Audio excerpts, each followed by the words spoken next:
Hello and welcome to episode 155 of the Thinking LSAT podcast in Vienna, Virginia.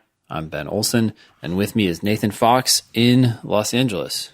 How's it going, Nathan? Okay. I'm mourning the loss of MoviePass. Wait, what happened? I didn't realize that MoviePass is gone. MoviePass is significantly diminished. It is not the pass it once was. So wait, what happened? It's half the pass it once was. It's less than half the pass it once was. It ain't shit now. Well, so they've just added restriction on top of restriction on top of restriction. So one of the first things they did was they limited it to 3 movies a month instead of, 1 movie per day. It went down to 3 movies per month, which still is a bargain for $10, right? I mean, 1 movie ticket, depending where you go, can be $15 or $20. So yeah, it's that part. If it was just 3 movies a month, that would be fine. But it's also now they're limiting it to a certain number. Like they're telling you what movies you can see.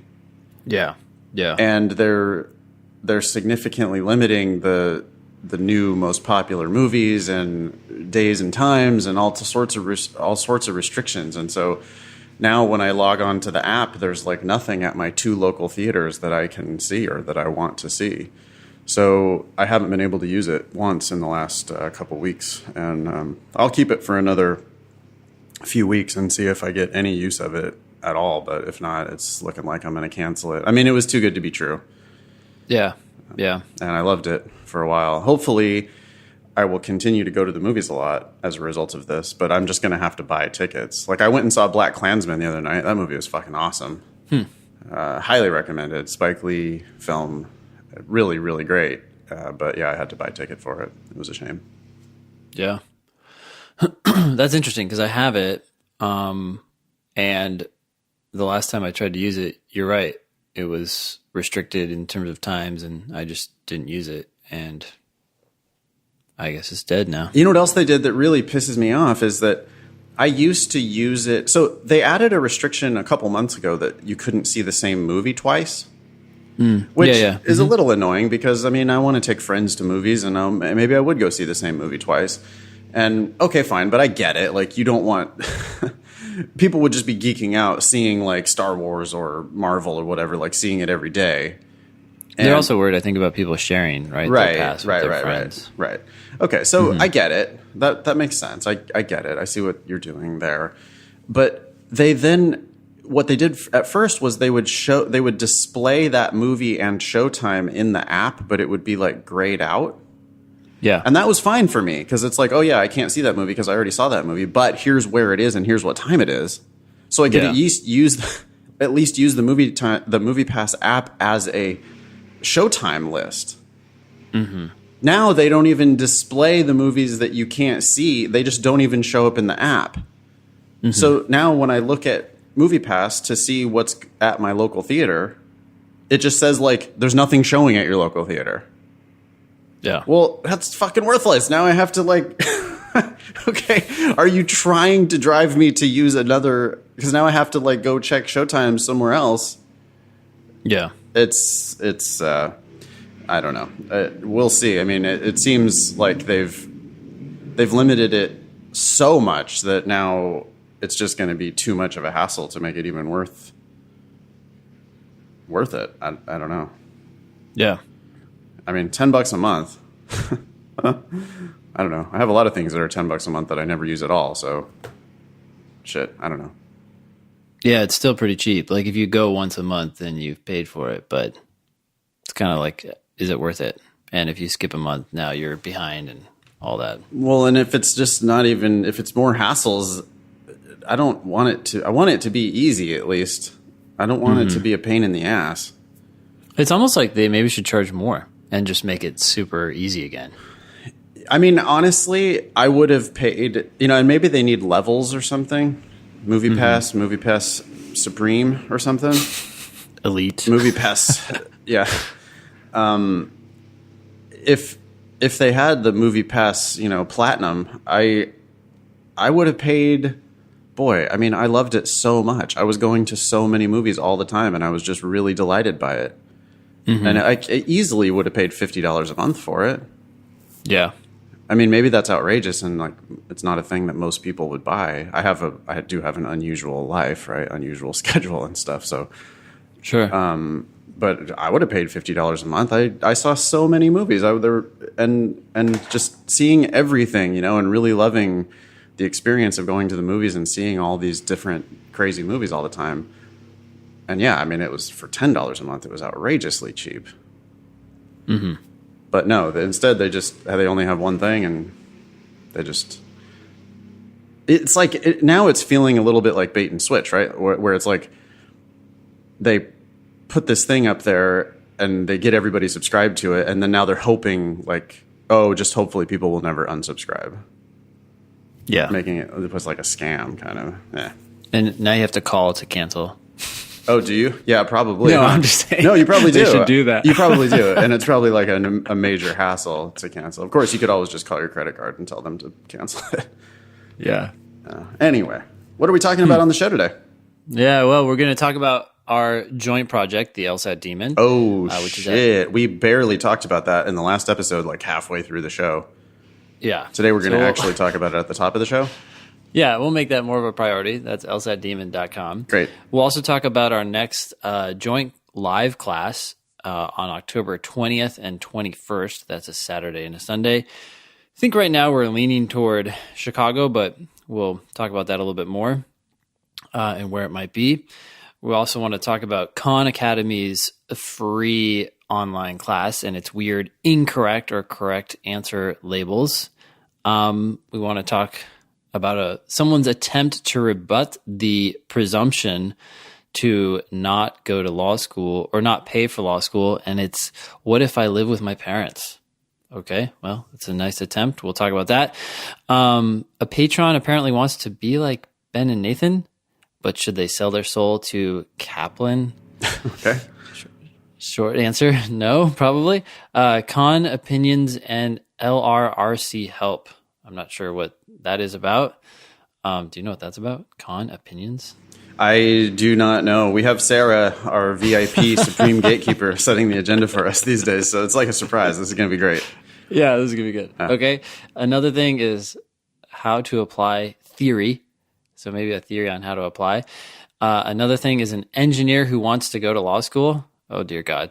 And then let's get Persnickety about LSAC's grammar. Yeah, sounds good. Yeah. Thank you, Sarah, by the way, as always. Yeah, that's awesome. That's a hefty list. We better get cracking.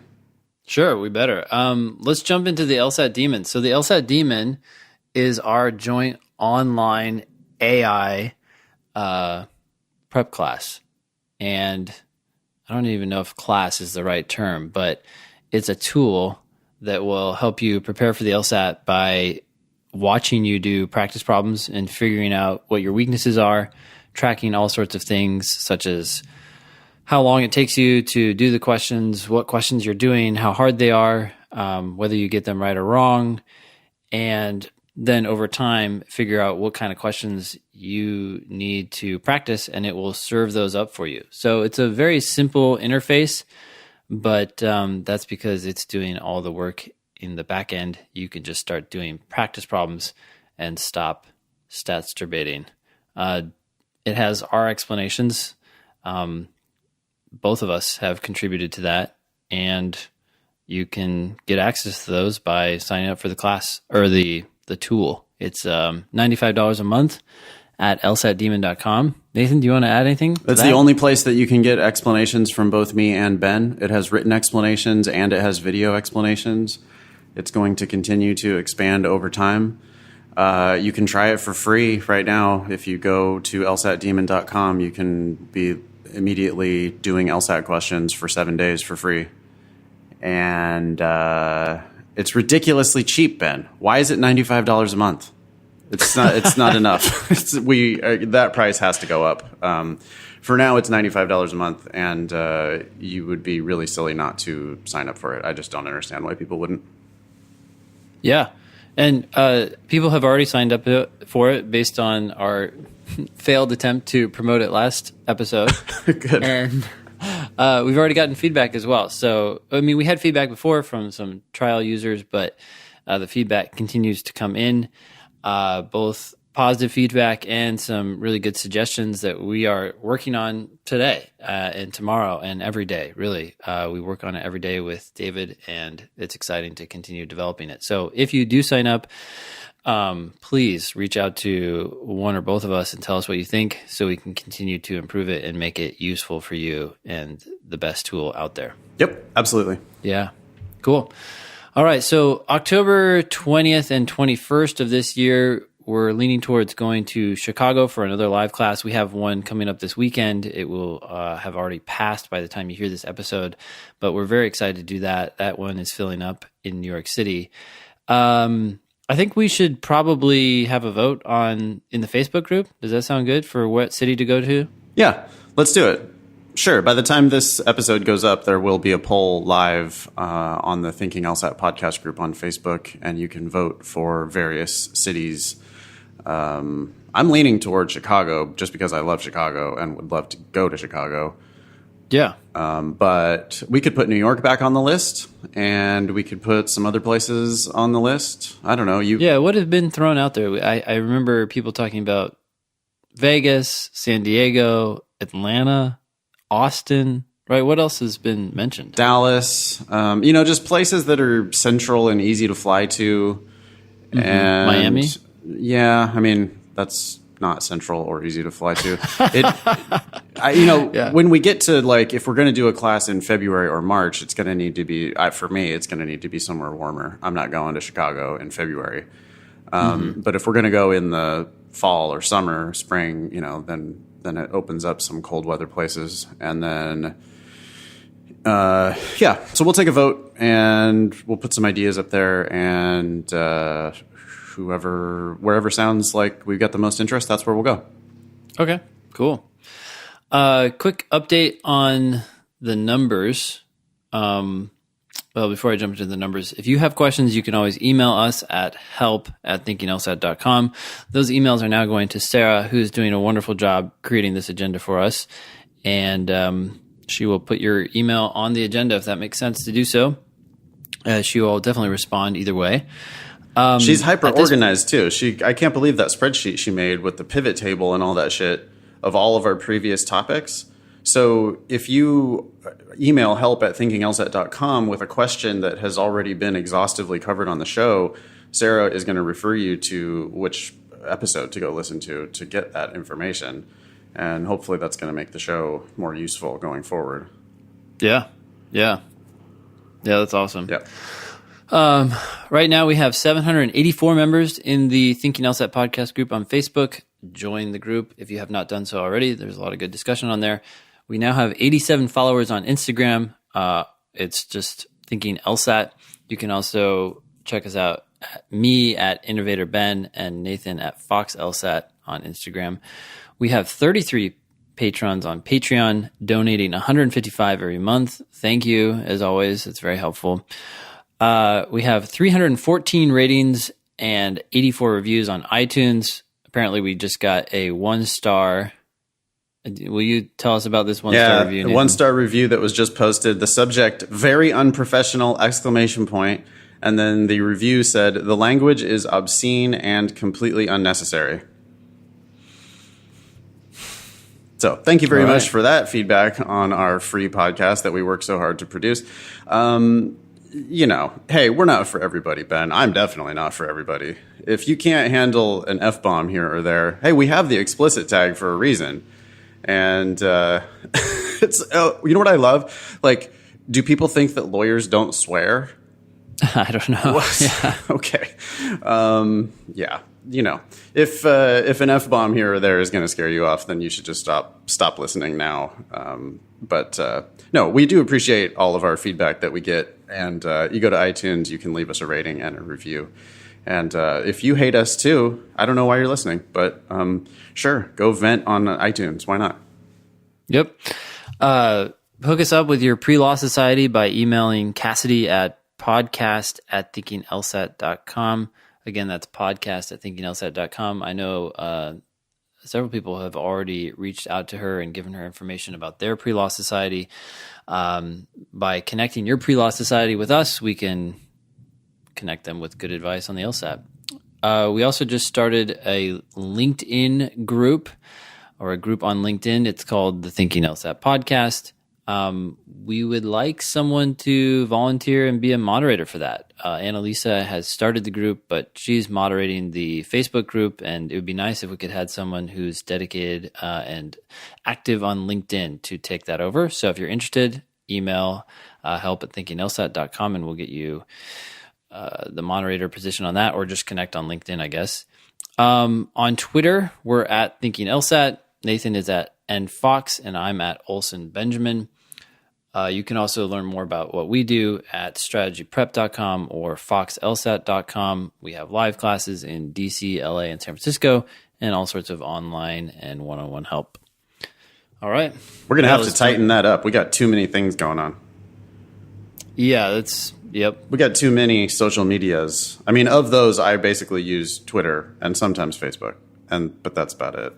I do connect to people on LinkedIn, but I don't use LinkedIn. I don't understand how to really use it. I use it to connect students with each other, I guess, but I don't know. I don't use any of this shit. I definitely don't use Instagram. Yeah. Maybe I should. Well, I don't know how to do it. I like Instagram. Yeah, I started using that. You have kids. So I do have kids. Yeah. Okay, well, let's jump in here. I guess the first thing is these Khan Academy correct, incorrect indicators that you came across. How did you come across these? You were just checking it out, or what? So, no, I had a tutoring student the other day who was using the Khan free tools because it comes with 10 free tests, apparently.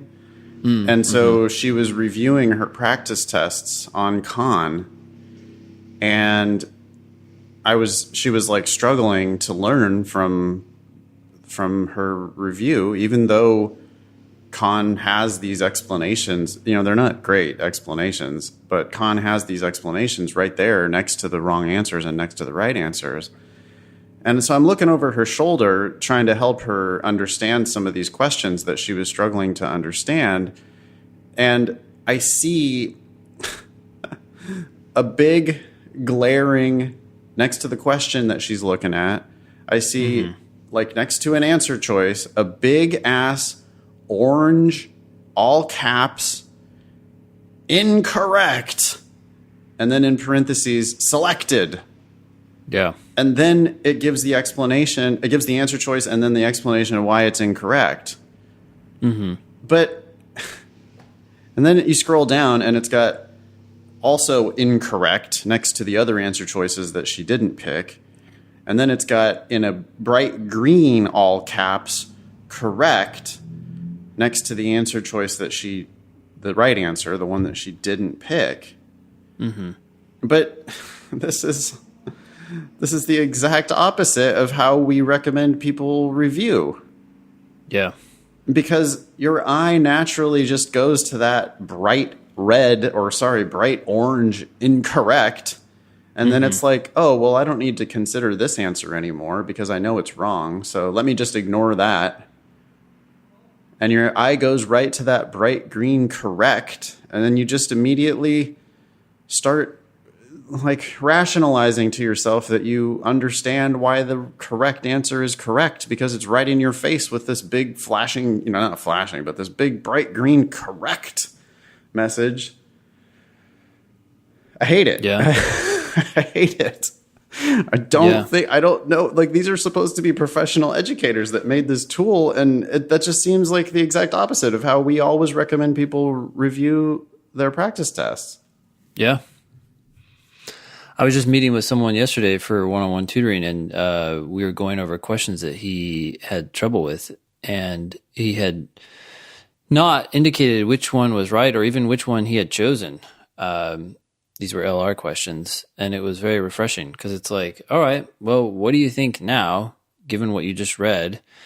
What do you think of the passage before we even talk about the answer choices? And he told me what he thought, and then as we started to go through the answer choices, he could honestly and objectively tell me what he thought of each one because he couldn't remember what he chose or which one was correct. So it was an honest discussion about the validity of each choice. Yeah, I'm not even sure Does Khan do any discussion of the argument before they get to the answer choices? It doesn't look like it based on these pictures right here, but that's another thing that just happened last night. I was going over LR questions from test 84 in class, and I said, hey guys, you're just gonna have to bear with me, but I'm gonna read this entire argument as we talk about it.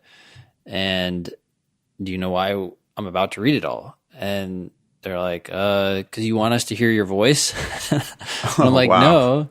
no. They were joking, but it's because most people's problems happen in the passage when you're reading the argument, and we need to figure out how you thought about the passage correctly or incorrectly, and then fix the problem right there. And in most cases, as soon as we're done reading the argument, they now understand why the correct answer is correct. So the discussion of the individual answer choices is actually quite short. Yeah, absolutely. I interrupt my students all the time because my students they'll go on question number 14, and I go, yep, okay, and I start doing number 14. Yeah, but then they want to say, wait, yeah. What about the difference? All between I want to know D? is the difference. I want to just understand why it's not C and how come it's D. And it's like, yeah, I'm gonna explain that to you. The easy way to do that is to read the argument, and you're going to notice that I'm going to already know what the answer is before I start looking at the answer choices. Yeah. And that's the thing I really want to teach you, because I want to teach you how to do the test the easy way. God damn it. This is the hard way here. And this is the... Khan is leading people down this path of like, well, just focus on, we're going to tell you what the right answer is, rather than like attack the argument and really become the master of the argument and solve it. Mm-hmm. Instead of that, no, just let's get straight into these answer choices, and let's look at the right answer, knowing that it's right, and try to justify it to ourselves that we really understand it. That's not learning. That's that's not good. I'm sorry. Yeah. Well, interesting. I guess you get what you pay for. It's a bummer. I mean, I don't know. I guess it is better than nothing, but it's just, people have to consider the time they're putting into it. The expense of LSAT prep is not just the money you spend on it. It's also the time and energy that you're going to devote to it.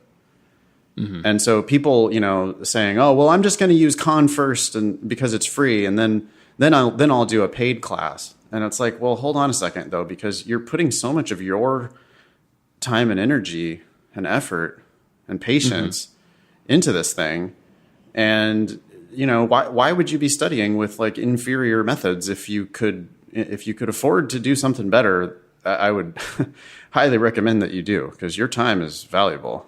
Your energy is a limited resource that you're putting into this. Yeah. And I just don't think people are going to get the most out of this Khan tool. Not like this, they're not. Yeah.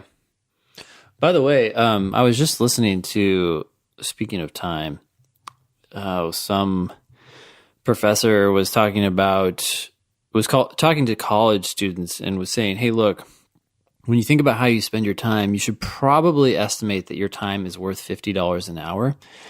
And his reasoning for that was that although most college students are not making anywhere near $50 an hour, when they think about how much money they're going to make over their lifetime, and try to spread that income out, their time right now is worth $50 an hour. And he said possibly more, because the time you spend now is going to affect how much money you make in the future.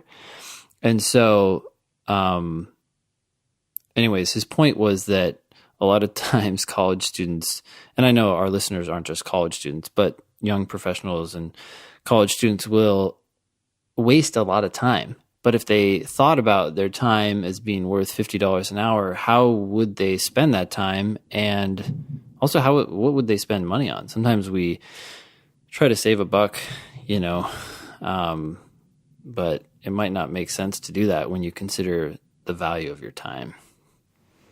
Interesting. Yeah, absolutely. I mean, $50 an hour sounds a lot for a college student. That's if you're going to make $100,000 a year, right? The 2,000 I hour work year times $50 an hour would be $100,000. So Yeah, but I think he's saying like looking to the future and spreading your income over your life as opposed to yeah, I mean even then, assuming it's lower now and then higher in the future. most college students aren't going to make that much money. Seems a little optimistic. But the professors, it depends, I guess, where the college is. It depends what school they were talking about. Sure. Yeah. Yeah, I didn't go into the math too much. I was like, okay, sounds like a good number. Well, yeah, I mean, the point is well taken that your time is definitely valuable, and like spending money to be more efficient with your time makes a lot of sense. Yeah. Yeah. Yeah. Cool. Well, let me jump into this first email. This is from Caleb. Is he okay with us? Yeah, reading his name. Okay, Caleb's subject is full scholarship at best school exception. Maybe? Question mark. Okay. All right. So this person is trying to challenge the presumption that you should not pay for law school. The message says, "Hi, Nathan. I was listening to the podcast the other day. I really have started to agree with your philosophy on not paying for law school. However, I could think of one exception to the idea that you should not have to pay for law school. I am from Ithaca, New York. My whole family lives here. I feel that if I go into Cornell on half scholarship, I would bend the rule because I could live with my family and have nearly $0 in cost of living expenses. The cost would be comparable to attending somewhere with full scholarship and have to live on loans. What are your thoughts? P.S. The podcast is great. P.P.S. I would like to improve my writing. Do you have any resources that you recommend for that? Books or a free online course? Best, Caleb."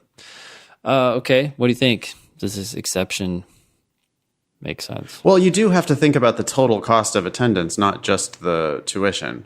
Mm-hmm. So, I commend Caleb for thinking about that. I would have to push back, though, that, Cornell at 50% is going to be still fucking expensive, I imagine. Yeah, what is Cornell? Like $50,000 a year? I would guess at least 50. I was going to say 55.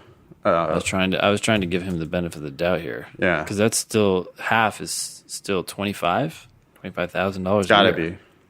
It's got to be. So that's fairly, depending where you're going to go to school, that's a fairly significant cost of living. I mean, it probably doesn't cost that much to live, depending where you go to school. So, I don't know about that. The other side is there nowhere else near Ithaca that you can go to law school for free? I mean, I would think that there must be some school. I don't know. I've never been, or I've been through Ithaca, I think, once. I know that it's kind of remote. Is there nowhere else around that you could go for full scholarship and live at home? Because why not both? That would be the ideal. Yeah. So, yeah, I also, the cost of, it's not like food and that. I mean, I guess if he's going to be mooching off his family for all of his expenses. Yeah. Because, are they going to pay for your car too? Are they going to pay? Because there's, lots of cost of living that is not related to rent. Mm-hmm. What you're really talking about is room and board, right? Room and maybe board. Yeah. And so, I don't know. I guess it's good that he's doing all that math, but I still, I don't think Cornell on a half scholarship is a very good deal.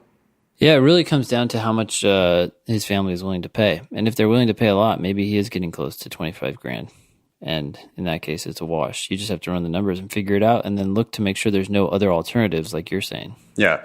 I mean, this does not seem like this is potentially the beginning of a successful rebuttal. Mm-hmm. But this is not a full rebuttal because I would want to rule out all other options first. Yeah. But if you do that, it's just the numbers. And then, yeah, you win. But then you also should, I think, also consider not going to law school. I mean, that's an option that needs to be considered. An option. Yeah, your opportunity cost of what you're giving up to go to law school includes the money you would have made while living at home for free. Yeah. Or going somewhere else and making more money.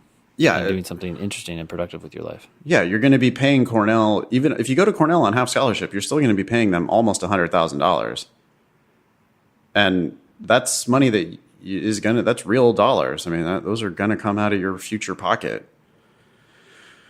Except that for a shit ton of interest is going to get tacked onto it. before you pay it all back. Yeah. So, you got to consider that money. You got to consider also your time. I'm not sure how great of a law school Cornell is. Do you have an idea, like kind of what they're ranked and all that? Well, I just looked it up. Let's see. 13. Wait, Cornell's a T14 school? Yeah. Oh, I didn't know that. All right. Well, I think people who go to T14 schools do end up with successful careers and all that. But then it's like, well, Caleb, you could for sure get full rides to lots and lots of other places. Yeah. And potentially full rides plus stipend at other places. Yeah. What about those offers? Yeah, because that's going to offset your living expenses. Yeah, I mean, and potentially more than, right? I mean, a lot more than if you get a place that's giving you some sort of a decent living stipend, then now you're saving $100,000 by going to that school. So just anyway, broaden up your horizons and think about all of your options, and yeah, maybe you can successfully rebut the presumption. Yeah, and if you want to end up near family, it might be a good option. To answer your last question about writing resources, there is Grammarly, which is a free resource that will check your writing and give you suggestions. So anytime you write something, just put it in there and start learning from what it's telling you. The other thing is I would suggest Brian Garner's book, Legal Writing in Plain English, that has a ton of exercises.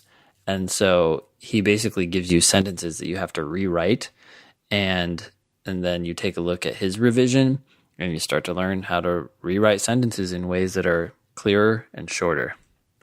Okay, great. I would just say read a lot. I mean, anything that keeps you reading is going to make you into a better reader and a better writer. So just really like anything that you're excited about reading, you should just read all the time.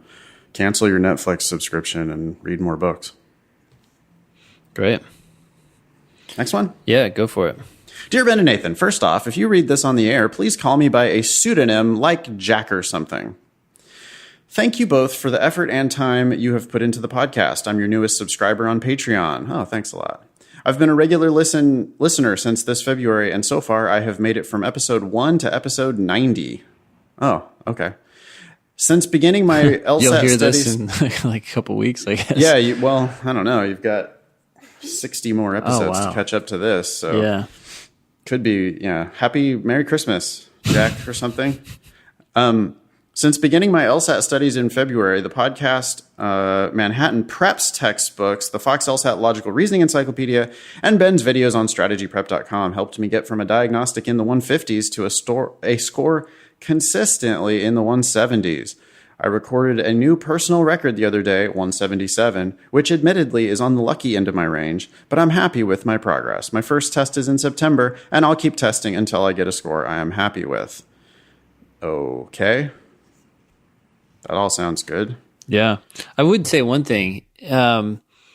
He says, which admittedly is on the lucky end of my range, but it's still something that you did. And I think people have a tendency to give a lot of weight to their lowest score in their range and not a lot of weight to their highest score. I feel like I'm talking to students all the time who are like, I got 172, but that just happened once and it doesn't mean anything, but I just got a 167, and so that's probably where I'm going to be. And it's like, why are you giving more weight to your lowest score? There's no reason to be so negative. Like, you've done it. Human nature. Students always do that. They're always like, oh, well, this was an easy test, right? This one was easy, right? Like, I got lucky, right? Mm-hmm. No, you're getting better. You've been working hard. Yeah. What do you expect?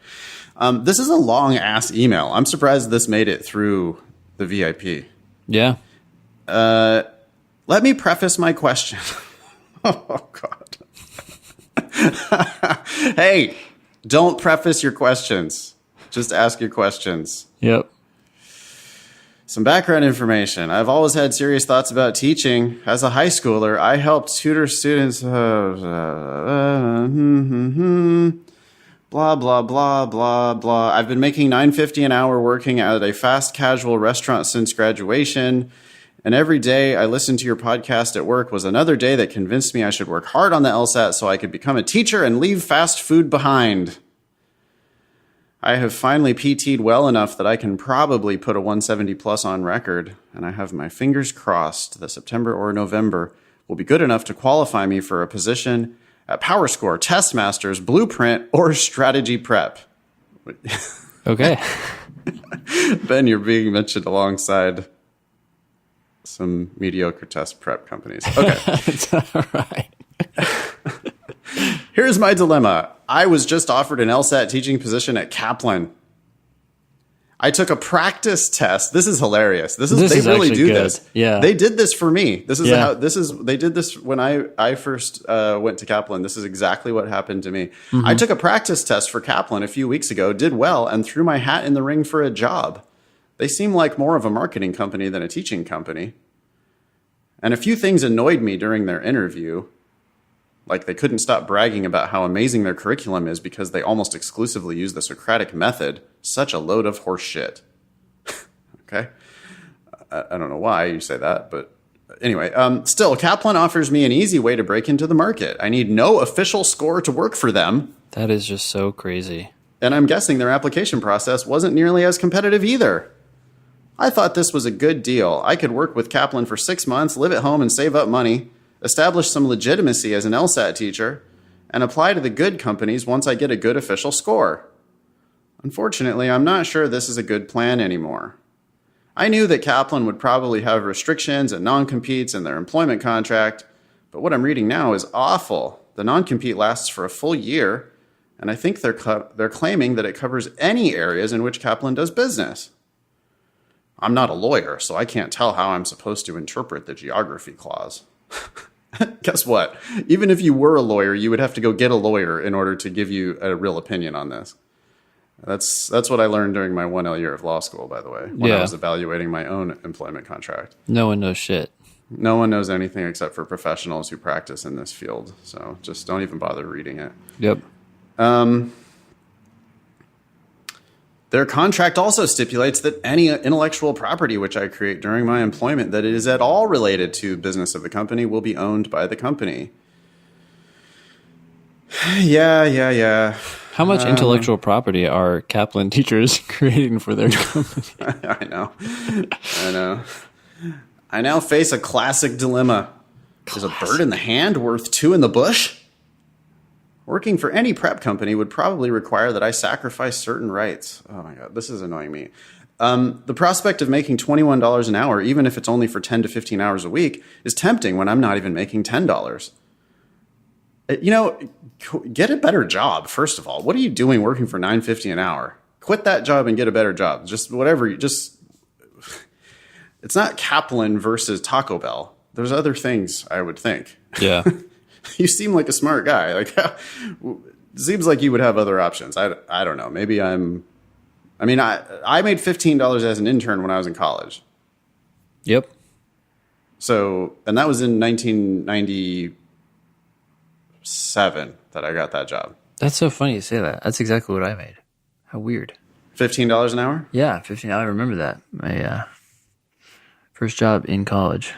So what's going on? Why are kids getting boned out there these days? I don't know. I could be getting a check from Kaplan and my current job every month. Not only that, but this is a position in my dream industry. And even if I had to wait a full year after termination, well, you don't know that they would do that. I mean, who knows whether they would enforce this against you? Who knows whether it would be legally enforceable in any jurisdiction? I don't know. We can't give you any opinion on that. You have to ask a lawyer. Kaplan sucks, though. Why don't you go work for someone better? I don't know why you would do that. Take the LSAT in September. I would wait, yeah. Because at Blueprint, Testmasters, and even Strategy Prep, you're going to make a lot more money per hour than 21. Yeah, then these A and B here, Jack is just speculating about hey, what happens if I do different things on different tests? Whatever. Take the test in September and then figure it out. Mm-hmm. It's not that far away. No. Okay. Thanks, Jack. Good luck. Don't work for Kaplan. You can do better than that. Kick ass in September. You're going to have lots better options. And anyway, I think right now you have better options than you think. It sounds like you're selling yourself short if you're working for $9.50 an hour. We need to stop and talk about this for a second. I can't believe that Kaplan hires people for this position without them having taken the test officially. We've talked about this before, haven't we? I was living in Boston. I walked into the downtown Boston Kaplan Center looking for an SAT job because I had a high SAT score on record. Mm-hmm. They said, we're all full up on SAT teachers, but we need an LSAT teacher. I said, what's that? They said, don't worry about it. You'll do great. They sat me down in a back room with a practice test and had me self-proctor a practice LSAT. And they hired me on the spot based on the result of that test. That was in 2003-ish when I was living in Boston. And they put me through a pretty shitty training process, and they immediately had me tutoring LSAT for them. And they were going to put me in an LSAT classroom as well, but then I just didn't even stay working for them for very long at all. But that was way before I even went to business school or anything else. And yeah, they actually hired me on the basis of a practice test, not an official test. Yeah. And I mean, I knew fucking nothing about the LSAT. Just nothing. Yeah. So that's embarrassing that they're charging thousands and thousands of dollars for people to take classes with somebody who, I mean, I was a smart guy. Don't get me wrong. And I'm sure I scored, 168 or whatever on that practice test. I have no idea what the number was. Yeah. I remember that the woman looked at it. She was like the office manager. She looked at it and went like, wow. Yeah. Like, I wasn't going to hire you on a score much less than that. Okay, yeah, you're hired. And yeah, it's just lame. Like, I think Jack is right that they're more of a marketing company than they are an actual education company. Well, so several years ago, when I was actually trying to follow the competition and figure out who was out there and what they were doing, I remember calling Kaplan and asking them about their teachers for their upcoming classes in DC. And they said on the phone, this is just one person on the phone, but they said, oh yeah, all our teachers have scored in the 90th percentile. And so in my head, I said, oh, okay, so that's like 164, 165 or higher. But just, I don't know, out of curiosity, I said, well, what does that mean in terms of LSAT score? And the guy was like, I'm pretty sure that's a 170 or higher. And I'm like, I'm pretty sure it's not. But he's like, well, no, it's the top 10%. And we just had this little back and forth. And I was kind of like, okay, well, I wonder how many of their call representatives are telling people that means a 170 or higher. Boy, it sounds nice. And then he said something like, oh, I'm not sure, but let me get back to you. And I don't know. I just remember thinking like, wow, this is an interesting organization. And it just succeeds because everybody knows the name. Yep. I was at USC a couple years ago at a law fair thing, legal careers / test prep thing. And my table was right next to the Kaplan table. And the reps from Kaplan didn't know what the LSAT scoring scale was. Like, they didn't know what the lowest number and what the highest number was. So I don't know who these people were. I mean, they were just marketing kids, I guess. But yeah, it's like, wow, you're going to be giving out a lot of useful information at this table. Mm-hmm. Wow. Yeah, it's garbage. So thanks, Jack. This next email, I don't know who this is from, some anonymous writer. Hey, guys. Thanks so much for the podcast. It's been a huge help because I'm self-studying while in summer classes and only have one friend studying this summer.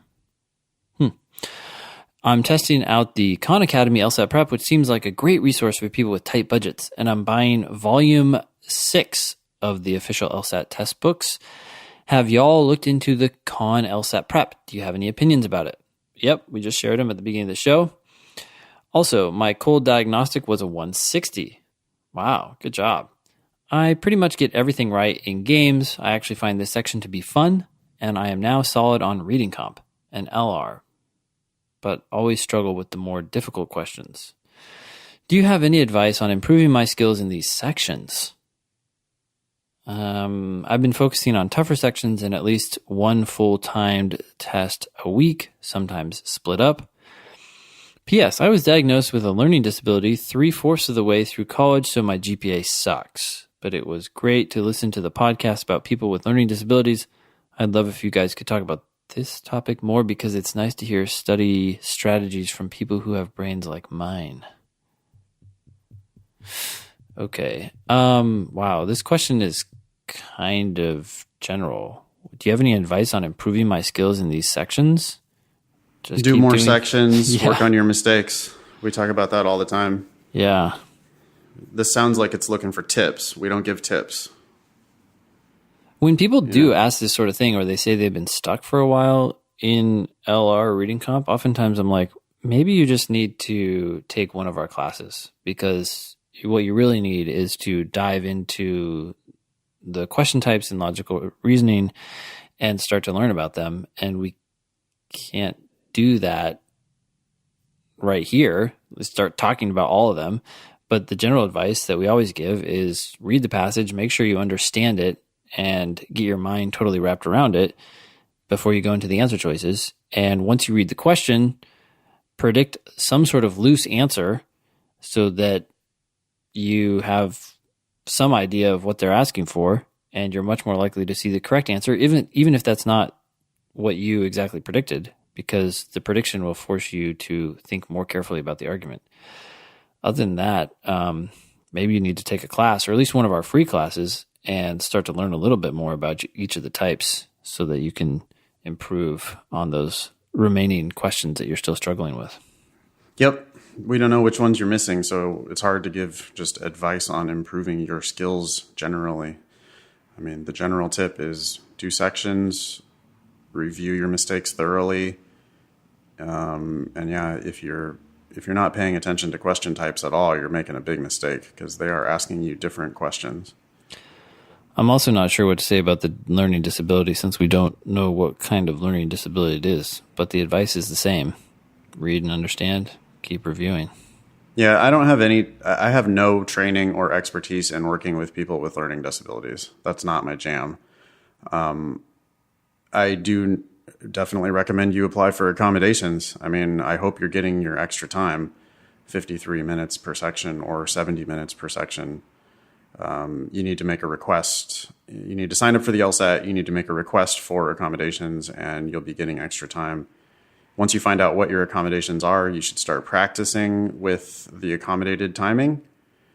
But otherwise, I as far as how your brain works, I don't know shit about that. I wish I did, but that's just not my area of expertise at all. Oh, yeah. Hey, Nathan, it's very unprofessional to use that obscene language, by the way. Would I say shit? Yeah, you just said it. It's unnecessary. Oh, yeah, fuck that, dude. Stop listening. Jesus Christ. All right. Next one? Yeah, go for it. Okay, hello, Ben and Nathan. Unlike what I assume to be the majority of your listeners, I only started studying for the LSAT a few days ago. I'm utilizing Utilizing? I'm using a prep course that began last weekend with a diagnostic. I know I am very early on in this journey, but we are a few classes in and I'm discovering a trend. I find myself understanding the theory and concept without having a clear understanding on connecting it back to the questions and answers, specifically on logical reasoning. Do you have any strategies for this specific problem? Or will more practice be the best thing for me? Thank you and keep up the great work. The problem is with the way your material is being presented. Yeah, your class sucks. Yeah. That's your problem. Mm-hmm. You need to do a practice problem and then talk about what it's saying and why the wrong answers are wrong and why the correct answer is correct, and then extrapolate back from that example the general theories or principles that you can take away from that specific example. And this, by the way, is not something that's unique to the LSAT. It is the way life works. It's the way we learn language, right? People learn language by starting with specific examples, and then eventually later in life, someone says, by the way, here's the general rule that you're following. And you're like, oh, that makes sense. Never thought about it that way before. This is just how we learn. We learn from concrete, specific examples. And I'm kind of talking about this too, because every now and then at the end of class, I will get people who will email in and they're very sincere and trying to be helpful. And they'll say something like, it would have been very nice if we had had an overview of the general strategies relating to logical reasoning. And sometimes I want to refer them to books and studies on how people learn, because this is not something that's just unique to the LSAT. People learn better if they go from examples from the specific to the general, not from the general to the specific. The reason why people want that is because it's what they expect because of all the other shitty classes they've taken over the years. Yeah. I mean, the reason why your prep class starts with theory and then goes into application is because there's not a true professional expert teacher in the room. The reason why Ben and I do it differently is because we can look at any one of 8,400 different LSAT questions. We can talk about that question as its own entity and then immediately go into whatever theory is necessary in order to understand that question. Yep. But your Kaplan teacher can't do that because your Kaplan teacher scored 166 on a practice test. Administered at Kaplan. Potentially self-proctored, at least mine was. And then that teacher is just dragging you through some pre-scripted lessons that someone at Kaplan World Headquarters wrote. And they think that's the way they're supposed to be. People think that's the way they're supposed to do it just because that's what's out there. But it's far more efficient to just dive into real questions and then learn whatever theory those questions demand. Mm-hmm. So that's the way I do it. That's the way Ben does it. We do it that way because we can. It's hard to do it that way. I couldn't hire somebody to do it that way. That's why I teach all my own classes. It's a bummer. It's funny because then what happens is you learn, like, we don't even know what theories this person's talking about. Yeah. They think that they have learned these important theories, but these important theories, frankly, might have no bearing on the question they're actually looking at. Yeah. Not only that, but they might just be some theories that are totally bogus in the first place. Yep. So, like, out of scope. Like, that's a theory that's so generic and meaningless that, of course, it's easy to understand. Oh, yeah, I need to avoid answers that are out of scope. You might as well say, let's avoid answers that are wrong. Yeah, or read the question stem first, which is actually counterproductive. Mm-hmm. That's an easy theory to understand. Yeah. Why am I not getting the question right? I'm reading the question stem first. Or how about the theory of do the easiest logic games first? Or work backwards in logical reasoning. Yeah, sorry. Take a better class, or if you want to ask us questions about specific theories that you don't understand, because that's the other thing is that they just do a terrible job of teaching the theory anyway. Probably because they're not connecting it to actual LSAT questions. They're teaching theory just separate. It's this ivory tower, like, let's learn about this LSAT theory without any practical examples or LSAT examples in order to, like, drive it home. We are good at that. So if you want to ask us about a theory specifically, we could evaluate the theory and we could try to connect it to, like, something, that real life, like a real example. Yeah. But as far as just, I understand the theory, but I can't connect it to the LSAT questions, I have no idea. I don't know what you're talking about. Mm-hmm. Next one? Yeah. That was anonymous. Thanks, anonymous. Hello, guys. I've been listening to you guys for a while and love the podcast. I have a degree in history and finished with a 3.34. However, I initially had plans to go to law school after undergrad, but I found work in tech as a software engineer. Congratulations. Thanks for writing in. Best of luck with your life. Yeah, goodbye. What are you doing here? Don't go to law school. Simple. Currently, I work as a software engineer for a big media company in LA, and I have been working as an engineer for 3 years. I'm now considering going to law school at the age of 29 with 2 kids.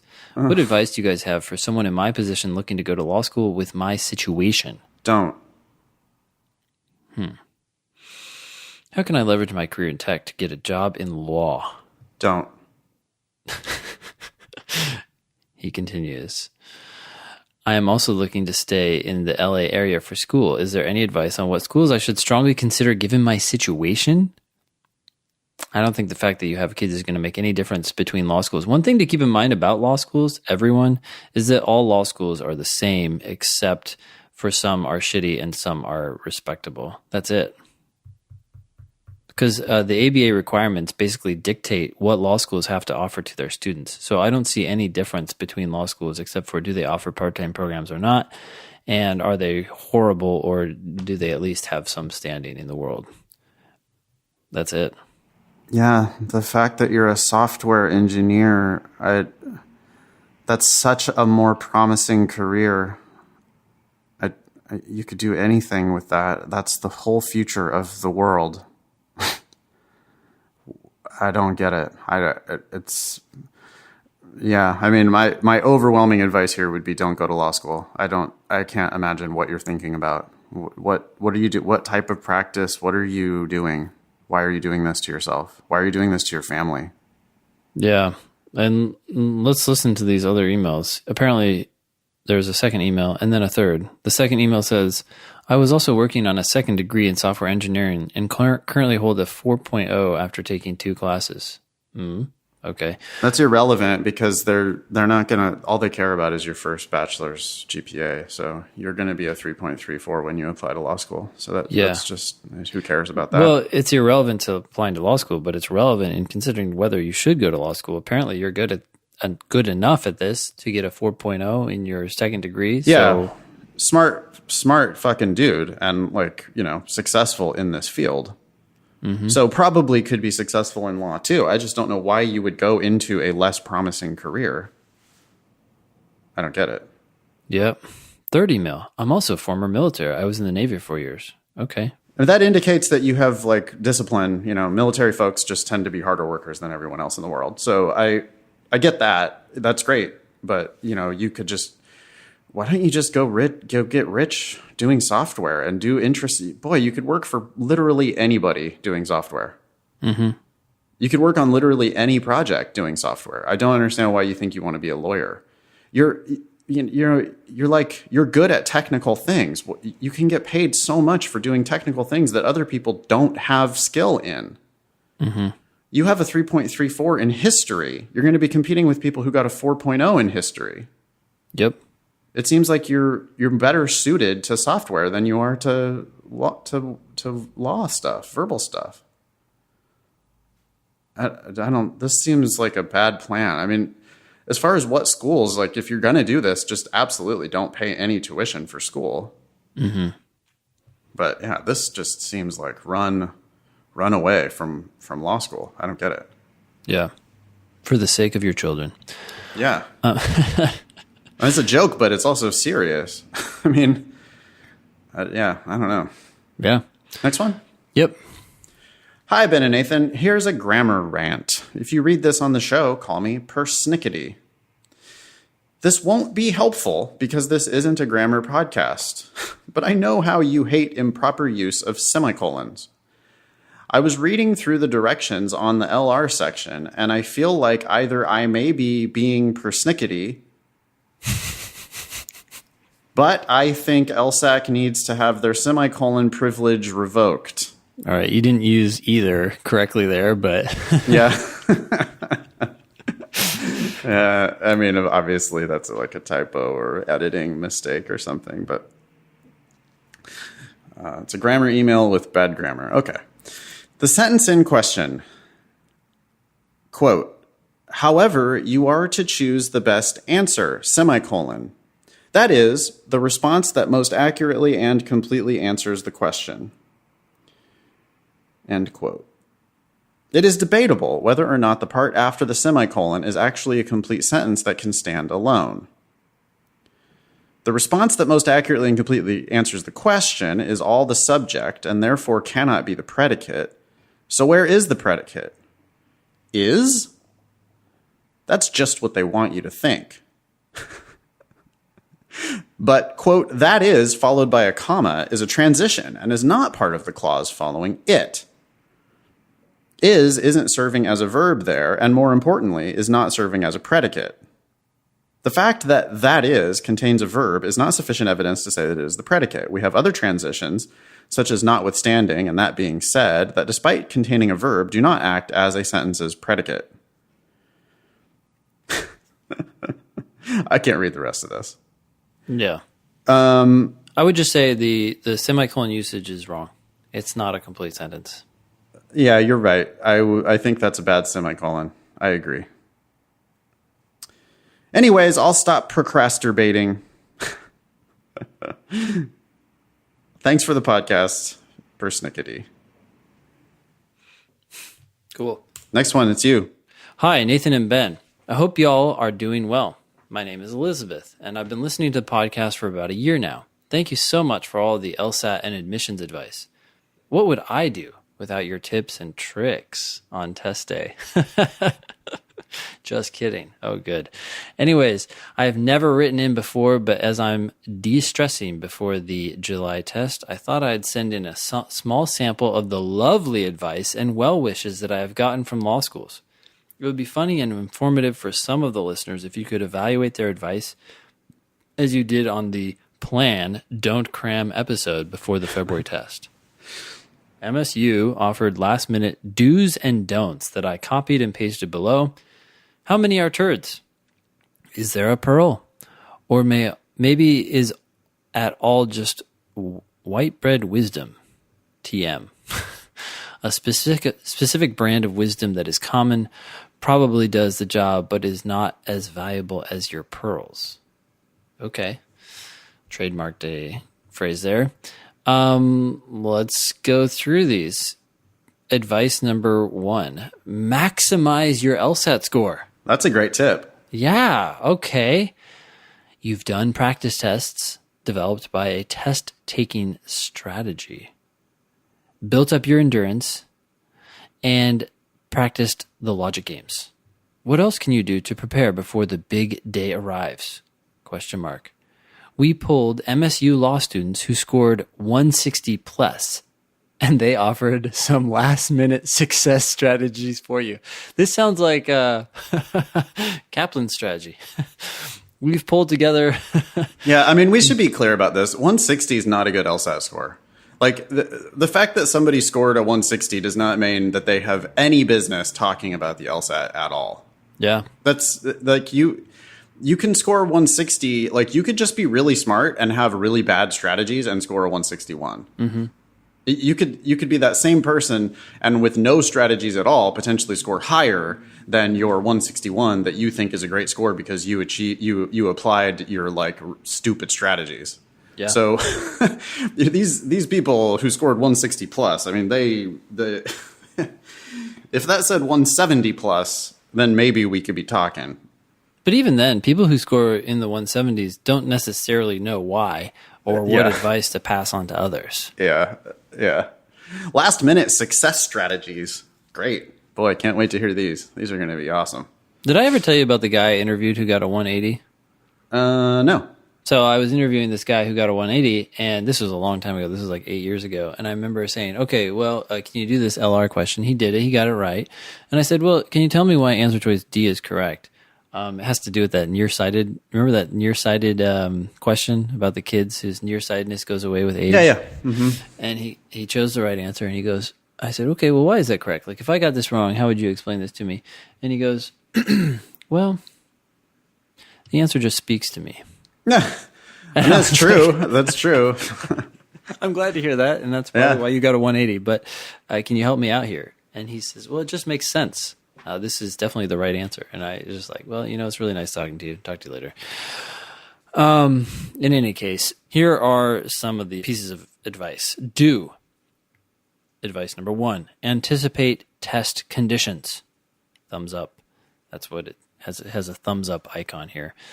For your last practice exams, try to completely simulate what test day is going to be like, which means adding distractions into the mix. Oh, fuck off. Like whale noises? Annoying noises, interruptions, warm/cold room temperatures. Don't let them surprise you when you sit down to take the LSAT. That's just terrible advice. We agree. How are you going to add your own interruptions? Well, like having like those LSAT timers, like the LSAT timer with the whale noises. Yeah, with bombs going off. Wait, what is it? A bomb? No, an explosion went An off. explosion went off. Yeah, you need explosions going off while you take the test. I mean, we say don't shy away from doing practice sections in mildly annoying environments. Yeah. But I certainly would not be doing this on my last practice exam, like intentionally introducing distractions on your last practice exam. Mm-hmm. No way, because now you're training yourself for failure. You're going to like set yourself up for a meltdown on your last practice test. Yeah. No, no, no, no. That's a turd there. Okay. Next one. Thumbs up. Icon. Tip. Plan for the big day. Okay. The last thing you want to do the morning of the test is figure out logistics. Review LSAC's official policies in advance so you can buy your pencils, print your LSAT admission ticket, and prep your clear plastic bag. If you can, drive, park at the test site, and find your room to reduce unnecessary stress on the day of the test. I don't necessarily have a problem with a little bit of planning here. This seems a little overboard. I don't know that I would read all of LSAC's official policies, including do not bring firearms. Hopefully you're aware of all that. I would just make sure you have your bag and your ticket and you know where you're going. Yeah, print your ticket, figure out how to get there. This I feel like is a pearl. I mean, this is fine. All of this is fine. It's not too heavy-handed. Mm-hmm. Reviewing those policies. I mean, you know, generally reading the shit that LSAC sends you is pretty useful. Like, have you had people who got fucked because they got accommodations and they didn't really read the emails that they got sent? Yeah, I have. I have actually.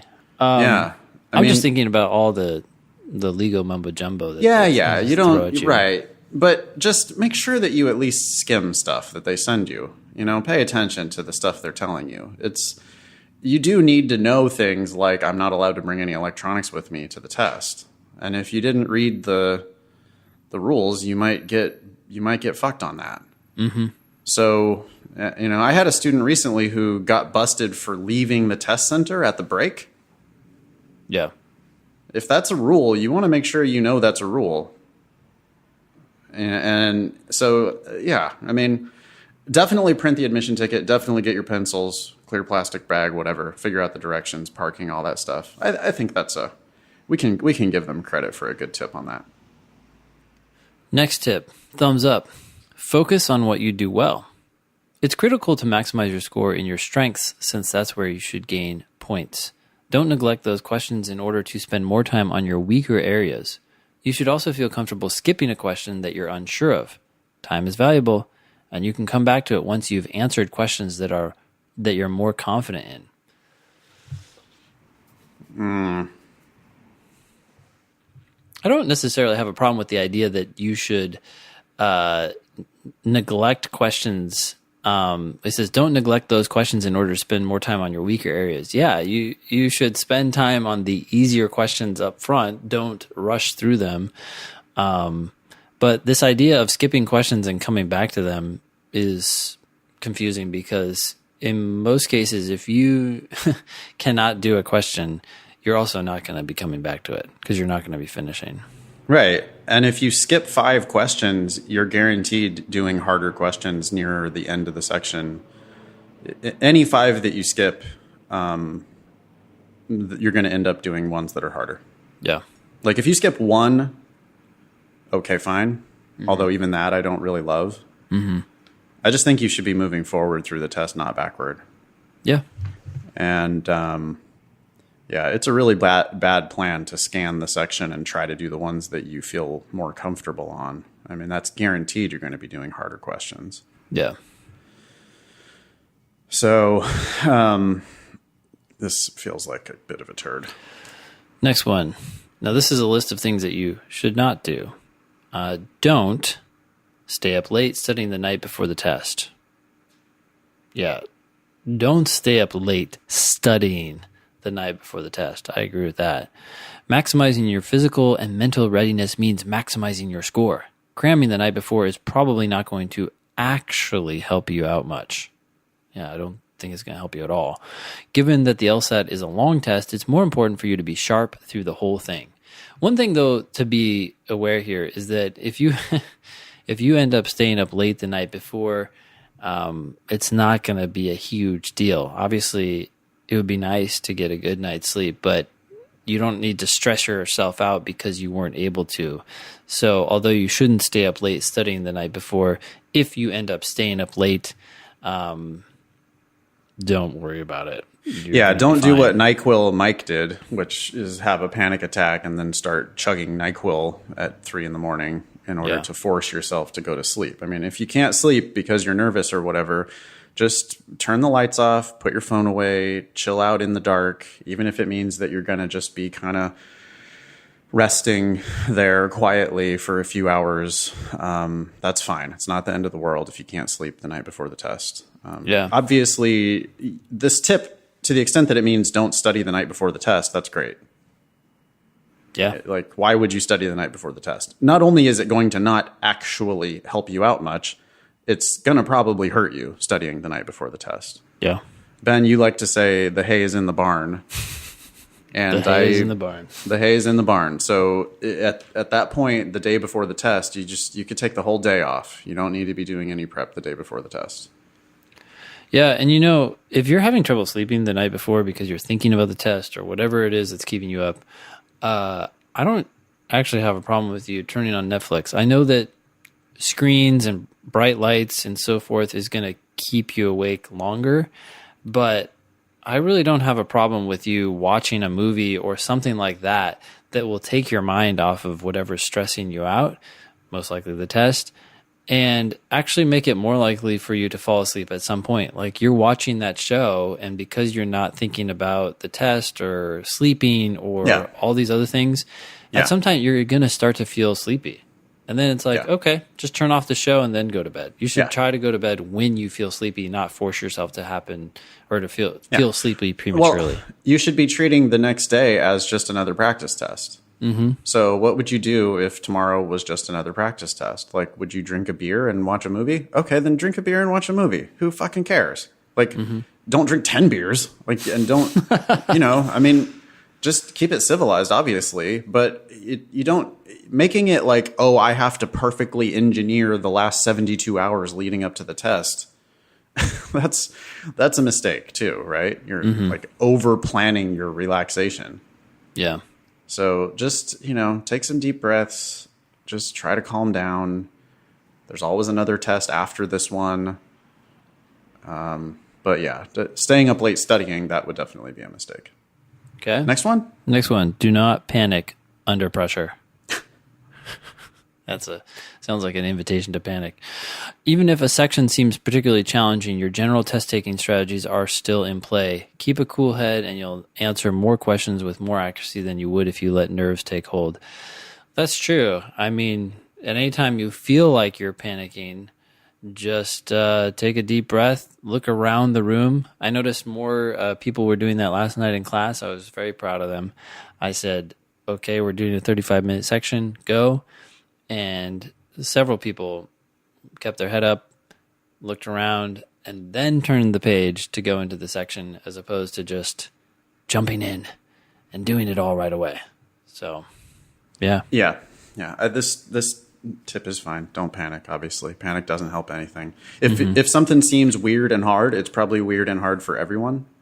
Yeah. It's also probably not as hard as you think. In fact, it's almost guaranteed not as hard as you think. Mm-hmm. Logic games, particularly, just because it doesn't fit into some template that you've memorized, just because it doesn't fit into some type that you've memorized, doesn't mean shit. There's lots of weird-looking, super easy games. So you got to just kind of breathe and read the words on the page and understand them. Yeah. Last tip, don't rush through the test. Answer the questions at a pace that will be fast enough to get through the whole test, but not so quickly that you're reading the questions incompletely or not doing your best work to get the answers. Terrible. Answer the questions at a pace that will be fast enough to get through the whole test. Yeah, this tip started out well. Don't rush through the test. And then it's like, but go ahead and rush. Yeah, but make sure you finish. finish. Yeah. Make sure you finish the hardest questions on the test, even if you're trying to, this is some dummy with a 160 who, like, they finished the test and got a 160. Like, that's not good.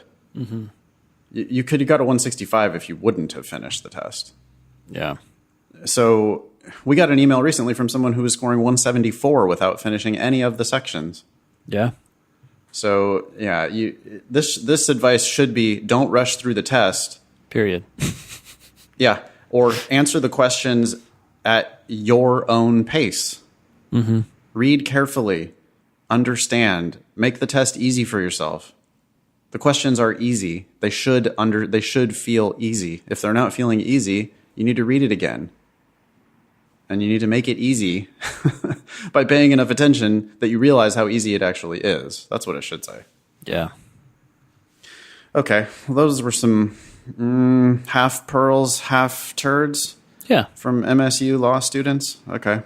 Okay. So the email continues. Yeah. William and Mary, on the other hand, gave me these words of wisdom. Quote, I hope the wind is at your back and good things, including the correct answers, come your way on test day! Exclamation point. Okay, it's a meaningless, vacuous sentence. Yep. I hope the wind is at your back too. Whatever that meant. Oh, my mom said that the wind at your back part is an Irish saying. It seems like a very long-winded way of saying good luck. Yeah, I agree. Good luck! Exclamation point would be sufficient. Thanks again for all of the pearls of wisdom you shower upon us listeners. I have listened to all of the episodes at least once, and learning to follow your advice has helped me to improve my score. Without y'all, I might have only taken the test once and accepted my 163. My last two full practice tests have been 171 and 172. Although I recognize that this is too small of a sample size to make any sweeping claims about how I will score on Monday, it gives me a big confidence boost, and I feel vindicated in thinking that I could score higher on the test. Well, yeah, if your last two practice tests have been 171 and 172, I am willing to bet a lot of money that you will break your 163. Yep. Have a wonderful afternoon. If I have any funny test day stories, I'll be sure to share. Thank you. Awesome. Well, thanks for writing in. Yeah, good one. Yeah. All right. Well, I think I should probably call it. Works for me. That was show 155. Thanks all y'all for listening. Nice knowing you. Don't pay for law school.